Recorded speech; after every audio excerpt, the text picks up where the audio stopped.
మీ business ఏదైనా మీ ఊర్లో promotion చేయాలంటే అది సుమన్ టీవీతోనే సాధ్యం. ఇప్పుడే సంప్రదించండి.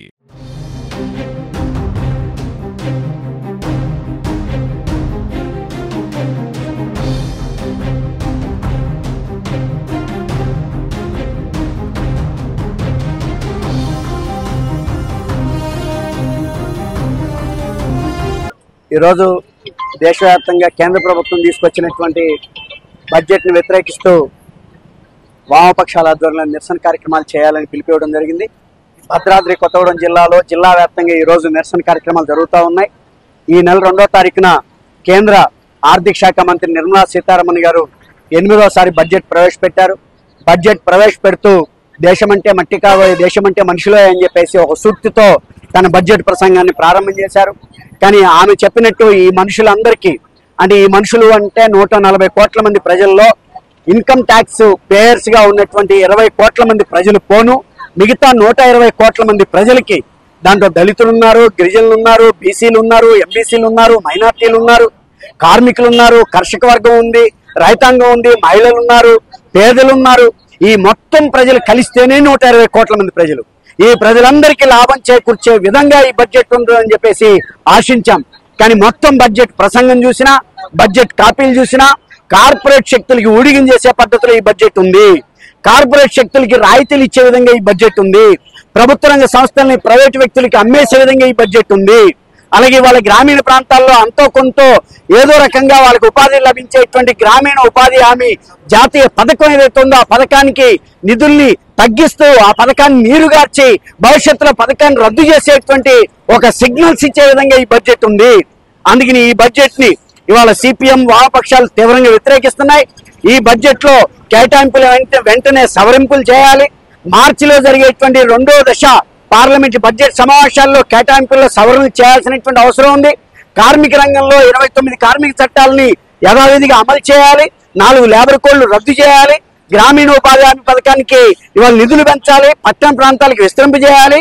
అలాగే భద్రాచలానికి సంబంధించినటువంటి ఈ బడ్జెట్ లో గతంలో పోలవరం ప్రాజెక్ట్ ఆధారంగా తెలంగాణ ఆంధ్ర రాష్ట్రాలు విభజన జరిగేటప్పుడు అలాగే ఈ ప్రాంతంలో ఉన్నటువంటి 4 మండలాలు ఏపీలో కలిపేటప్పుడు పోలవరం అనేది ప్రధానమైన సమస్య.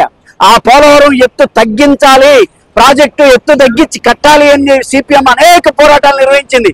కానీ ఎక్కడ కూడా ఆ విషయాన్ని పట్టించుకోలేదు. ఈ బడ్జెట్ లో ఎత్తు పెంచుతూ పోలవరం ప్రాజెక్టు కట్టాలని చెప్పేసి నిర్ణయం చేస్తూ నిధులు కేటాయించారు. అంటే భద్రాచలాన్ని జల సమాధి చేయాలని, భద్రాచలాన్ని పోలవరం ఆధారంగా అడ్రస్ లేకుండా చేయాలని మోడీ బీజేపీ ప్రభుత్వం కుట్ర పన్నింది. భద్రాచలానికి తీవ్రంగా అన్యాయం జరిగే బడ్జెట్ ఈ బడ్జెట్ ఉంది. తెలంగాణ రాష్ట్రం నుంచి 8 మంది ఎంపీలు గెలిచారు. దాంట్లో 2 కేంద్ర మంత్రులు ఉన్నారు. వీళ్ళెవరూ కూడా ఒక్క మాట కూడా బడ్జెట్ గురించి మాట్లాడట్లా. తెలంగాణ రాష్ట్రానికి గుండు సున్నా ఇచ్చారు, ఏమీ ఇవ్వలేదు. విభజన హామీలు ఒక్కటి కూడా అమలు చేయలేదు. ఇవాళ ఉక్కు ఫ్యాక్టరీ ఇస్తామని చెప్పింది, ఎక్కడ కేటాయింపులు లేవు. ICIR ప్రాజెక్ట్ ఇస్తామన్నారు, ఏమీ ఇవ్వలేదు. సాగునీటి ప్రాజెక్టులు జాతీయ హోదా కల్పించలేదు. అంటే తెలంగాణకి ఇంత తీవ్రమైన అన్యాయం జరిగిన బడ్జెట్ గురించి ఒక్క బీజేపీ ఎంపీ కూడా మాట్లాడలేదంటే తెలంగాణ మీద ప్రజల మీద వెళ్ళకున్న చిత్తశుద్ధి ఏంటో దీని ద్వారా అర్థమవుతా ఉంది.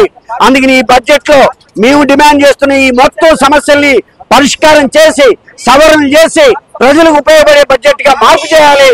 లేని ఏడల రాబోయే కాలంలో సిపిఎం వామపక్షాలు పెద్ద ఎత్తున పోరాటాలకు సిద్ధం అవుతాయని చెప్పేసి ఈ ప్రభుత్వాన్ని హెచ్చరిక చేస్తున్నాం. ఈ రోజు కేంద్ర ప్రభుత్వం ప్రవేశపెట్టినటువంటి బడ్జెట్ కి వ్యతిరేకంగా సిపిఎం, సిపిఐ అలాగే ప్రజాపంద మాస్ లైన్ పార్టీల ఆధ్వర్యంలో భద్రాచలం పట్టణంలోని అంబేద్కర్ సెంటర్ లో నిరసన కార్యక్రమం నిర్వహించడం జరుగుతూ ఉంది.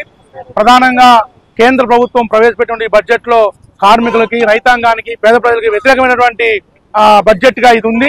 కాబట్టి తక్షణమే ఈ బడ్జెట్ ని మన సవరించి ప్రజలకి అనుకూలమైన బడ్జెట్ ని ప్రవేశపెట్టాలని చెప్పేసి ఇవాళ ఈ నిరసన కార్యక్రమం అనేది జరిగింది.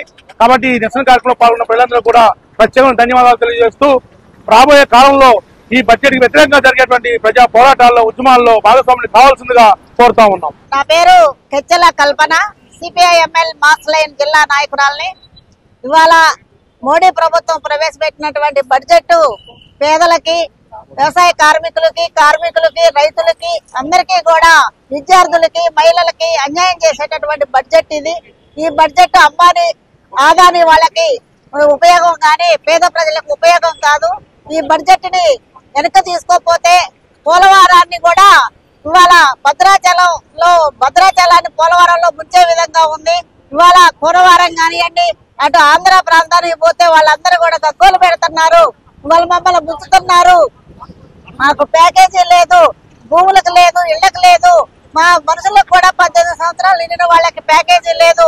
ఇవాళ మోడీ ప్రభుత్వం వచ్చింది, మాకేమీ చేయలేదని చెప్పేసి వాళ్ళు కూడా గగ్గోలు పెడుతున్నారు. ఈ బడ్జెట్ పేద ప్రజలకు ఉపయోగకరంగా లేదు కాబట్టి వెంటనే రేపు మార్చిలో జరిగేటటువంటి పార్లమెంటు సమావేశాల్లో వెనక తీసుకొని పేదలకి అనుకూలమైనటువంటి బడ్జెట్ ప్రవేశపెట్టాలని, లేని ఏడల ఇప్పుడు ఎట్లయితే ఢిల్లీలో ఉద్యమాలు సాగుతున్నాయో అంతకంటే పెద్ద ఎత్తున ఇవాళ అన్ని రాష్ట్రాలలో కూడా పెద్ద ఎత్తున ఉద్యమాలు చేస్తామని చెప్పేసి తెలియజేస్తున్నాం.